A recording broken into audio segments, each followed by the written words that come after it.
ধনী হ'বলৈ কাৰনো মন নাযায়। পৃথিৱীৰ প্ৰতিগৰাকী ব্যক্তিয়ে ভাল পায় বিলাসিকতাপূৰ্ণ জীৱন। আপুনিও যদি বিচাৰিছে ধন সম্পত্তি আপোনাৰ হাতত থাকক, তেন্তে মানি চলক চাণক্যৰ এই 5টা নীতি। ধন সঞ্চয়।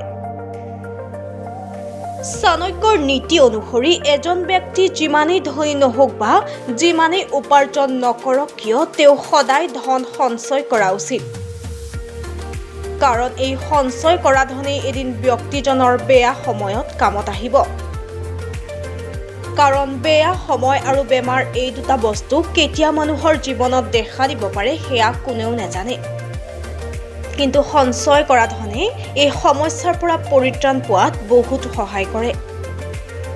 লগতে আচাৰ্য চাণক্যই বৰ্ণনা কৰিছে, যদি এজন ব্যক্তিয়ে তেওঁৰ জীৱনত ধনী হ'ব বিচাৰিছে, তেন্তে তেওঁ কেতিয়াও ধনৰ দ্বাৰা প্ৰলোভিত হোৱাটো উচিত নহয়। কাৰণ কেতিয়াবা লোভে ভুল কাম কৰিবলৈ অনুপ্ৰাণিত কৰে। আচাৰ্য চাণক্যই বিশ্বাস কৰে যে এজন ব্যক্তি সদায় এনে স্থানত থাকিব লাগে য'ত তেওঁ নিৰন্তৰ অগ্ৰগতি লাভ কৰে, য'তে সঠিক শিক্ষা আৰু চিকিৎসা ব্যৱস্থা আছে। লগতে এনেকুৱা স্থান য'ত সন্মানীয় লোকসকলে বাস কৰে, কিয়নো এনে ঠাইত বাস কৰা ব্যক্তিসকল সোনকালে সমস্যাত নপৰে। আচাৰ্য চাণক্যই ব্যাখ্যা কৰা অনুসৰি লক্ষ্য নোহোৱা ব্যক্তি এজনে কেতিয়াও তেওঁৰ জীৱনত সফল হ'ব নোৱাৰে। এনে পৰিস্থিতিত যদি আপুনি ধনী হ'ব বিচাৰিছে, তেন্তে আপুনি আপোনাৰ লক্ষ্য নিৰ্ধাৰিত কৰি জীৱনত আগবাঢ়ক। এজন মানুহে সদায় দান কৰা উচিত।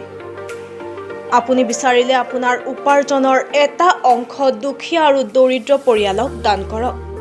এই দানে ঈশ্বৰকো সন্তুষ্ট কৰে আৰু এজন ব্যক্তিক মহান কৰি তোলে।